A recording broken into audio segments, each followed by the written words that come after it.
Assalamualaikum warahmatullahi wabarakatuh. Perkenalkan, saya Asmasia Zamil. Saya mahasiswi dari Universitas Galuh Ciamis, Prodi Pendidikan Biologi, kelas 2B, dengan NIM 21191900028. Di sini saya akan menjelaskan tentang peristiwa menutup dan membukanya stomata serta faktor-faktor yang mempengaruhinya. Langsung saja, peristiwa membuka dan menutupnya stomata serta faktor-faktor yang mempengaruhinya. Nah, ini adalah pengertian dari stomata, yaitu lubang atau sebuah celah yang berada pada epidermis di organ tumbuhan yang berwarna hijau yang dibatasi oleh sel khusus atau disebut dengan sel penutup. Nah, ini adalah gambar stomata yang terdapat pada daun. Selanjutnya, peristiwa membuka dan menutupnya stomata. Stomata membuka jika tekanan turgor sel penutup tinggi dan menutup jika tekanan turgor sel penutup rendah.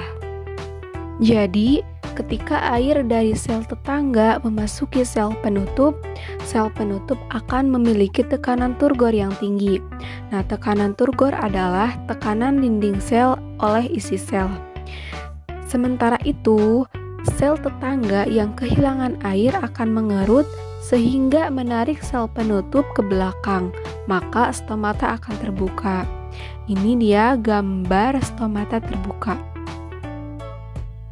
Nah, sebaliknya, ketika air meninggalkan sel penutup dan menuju ke dalam sel tetangga, maka tekanan turgor di dalam sel penutup akan menurun atau akan rendah.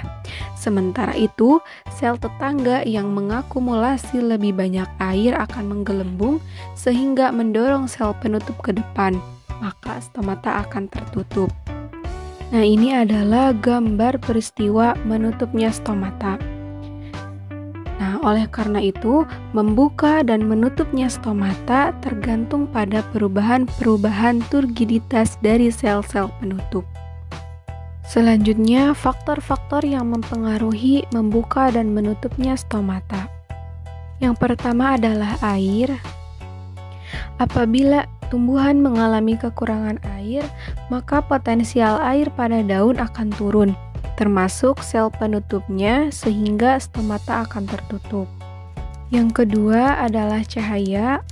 Dengan adanya cahaya, maka fotosintesis akan berjalan, sehingga karbon dioksida dalam daun akan berkurang dan stomata akan terbuka.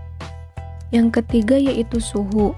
Naiknya suhu akan meningkatkan laju respirasi, sehingga kadar karbon dioksida dalam daun meningkat. pH akan turun dan stomata akan tertutup. Dan yang keempat adalah bahan kimia. Di antara sekian banyak hormon tumbuhan, asam absitat dan auksin merupakan hormon tumbuhan yang berpengaruh pada pergerakan stomata. Asam absitat menyebabkan menutupnya stomata, sedangkan auksin menyebabkan terbukanya stomata. Jadi, air, cahaya, suhu, dan bahan kimia merupakan salah satu faktor-faktor yang mempengaruhi membuka dan menutupnya stomata. Sekian dari saya, mohon maaf apabila terdapat banyak kesalahan dan kekurangan. Wassalamualaikum warahmatullahi wabarakatuh.